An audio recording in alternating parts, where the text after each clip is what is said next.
It's a pleasure to welcome you to this short film, which has been made to mark a very important occasion. It's a significant landmark when Ulster Museum is acquiring 14 pieces from the collection.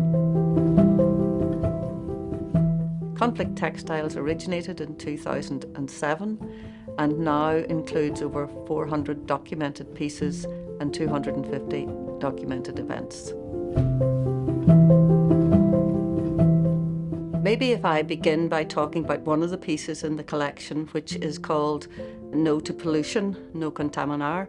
This is a piece that was made in Chile in the early 1980s, and it shows people in the shanty town of San Diego going about their everyday life, but struggling with the effects of smog and pollution. People are protesting and demanding a change. As always, we can see that it's the poor who have been affected most by this pollution, and the impacts on their health are very serious. The first pieces I acquired of Chilean arpilleras was in 1975 in Chile, while I was there, in solidarity with the women.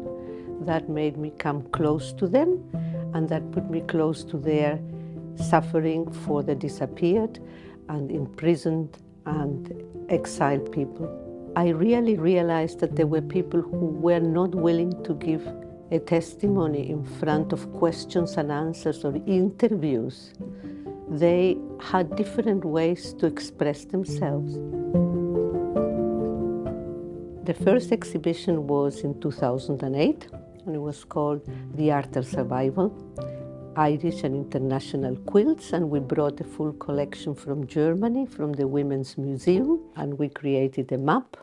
And to see the pieces, you had to go around the whole city. But interesting enough, the pieces that were done by the Catholic community, I placed in Protestant areas so that we could really experience to visit the pieces and not be so divided. Speaking about the textiles, I know you wanted to say something about Dove Woman. It was made in the 1980s during the war in Peru. Two women did their own piece that they didn't do for selling. And one of them was Dove Woman. So it had a very symbolic feeling of a woman who felt trapped in her circumstance. The first thing we did was the RPR doll making workshop, which was really hands-on activity, and at the same time we were developing the Troubles and Beyond exhibition, which opened in 2018. And for me, again, it was that visual representation of the impact of the Troubles in terms of loss of life.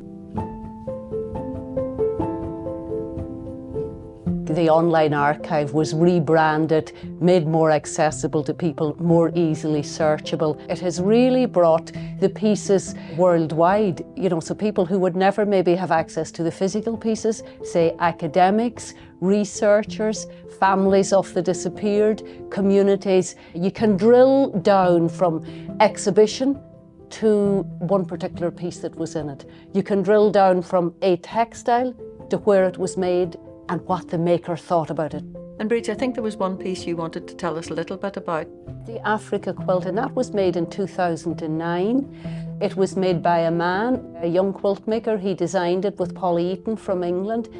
And that really highlights the whole devastation and destruction of Africa's natural resources. There's been a lot of goods and trade coming from Africa to the West, primary natural resources, and there's been then a trickle of aid flowing back if you were to compare the two. So the scales have been very unevenly balanced. So it's a very striking piece.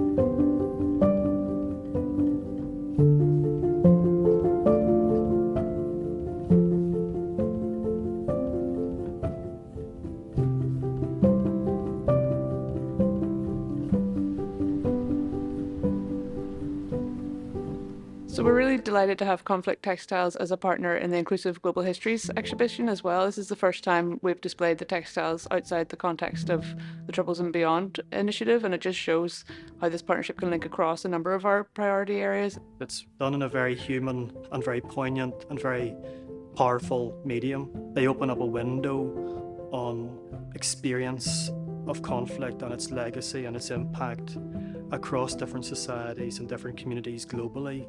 It's not only the objects themselves, it's the relationships that come with them, which we feel are so important and so valuable.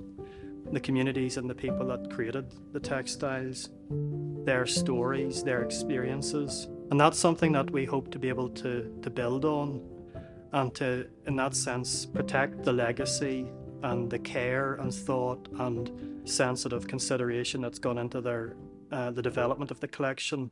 You know, we are now the custodians of 14 items. We take that responsibility very seriously, and we hope we can really build and extend the important principles that underpin the collection.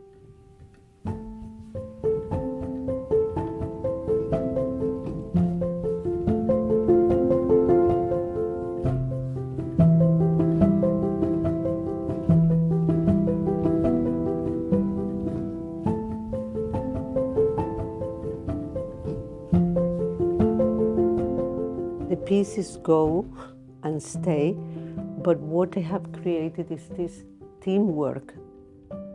I feel that it's almost like part of the mission accomplished, to secure that they will have a home and that the people who receive it have worked with us and are not receiving a package. They are receiving real pieces, pieces that have a life and with whom we have been in relationship for years. So I feel that it's in trust that they go, and I absolutely feel that the in trust are being received.